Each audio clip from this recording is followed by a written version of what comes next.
lecture, we're going to go by really quickly. It's really just meant to be an overview of what it's going to be, mostly a review for most of you on normal coronary anatomy, vein anatomy, and coronary anomalies. Then we're going to do a couple of cases together, and then we're going to go back and do some slides on CAT-RATS 2.0, part 1, and part 2 is going to be presented by Dr. Lima later on.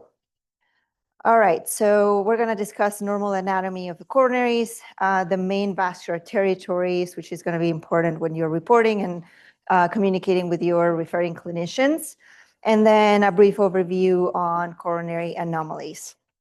So here's a 3D rendered view of the two main coronary arteries we have. So the left coronary artery, right coronary artery originate from the sinus of Valsalva at the level or slightly below, this is important, but slightly below the sinotubular junction. Then the aortic sinus lies embedded between, you see my cursor here, so embedded between the RVOT, leftwards anterior. So really correlations are important in CT and also in MRI. And then a right atrium to the right, left atrium posteriorly. And so interestingly, humans have very predictable anatomical pattern in terms of the coronary arteries. However, there's very variable branching pattern in all of us. So here is, and I'll talk about the classification later, but this is an example of CAT-RATS 0. So normal coronary arteries, just showing the typical anatomical distribution of the left anterior descending, which is the longest artery, and it's going to have two branching patterns, or not patterns, but orientations on how it distributes its branches. So you can think of them as the LAD being there in the middle, and then the almost opposing angles on the septals and the diagonals.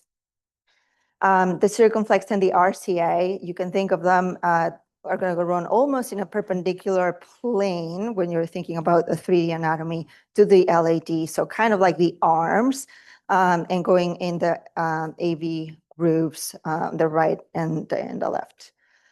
So segmentation is going to be important when you're reporting. So we're going to start, obviously, the left main coronary artery is the very first segment of the left coronary artery. And a septal branch coming from the left main is going to be extremely rare, but it's reported. So that's going to give rise when it bifurcates to the left anterior descending and the circumflex. So starting with the LAD, our proximal segment is going to be free of any branches. Mid segment is going to include your D1 and your septal perforator 1. So it's important when you're reporting again. And then the distal segment is going to contain all of your distal branches for both diagonals and septals. The left coronary can also have a trifurcation, and this is actually such a relatively common variant, so the ramus intermedius, and it's going to come in between the LAD and the circ. For the circ, we have a proximal segment, which in some cases can give rise to the SA nodal artery, but it's not the most common pattern. Mid-segment is going to contain your OM1, and then the distal segment can include the OMs 2, 3, et cetera, if there are, and then in some cases, the posterior left atrial and the posterior lateral branch. And then the right coronary artery, a very classical C shape where it immediately starts descending inferiorly and then creates a little sort of like a curvature. It will give rise to the SA nodal artery, the right anterior atrial branch, and Hugel's artery. Does anyone know what that is? All right, so it can be a bypass artery when it's available. The mid segment is going to give rise to the acute marginal and the right posterior atrial branch, and then the distal segment is going to give rise to the AV nodal artery, and in the right abdominal circulation is going to give rise to the posterior descending artery. And then variable branches, so posterior lateral branch, posterior left ventricular branches of the right coronary artery as well.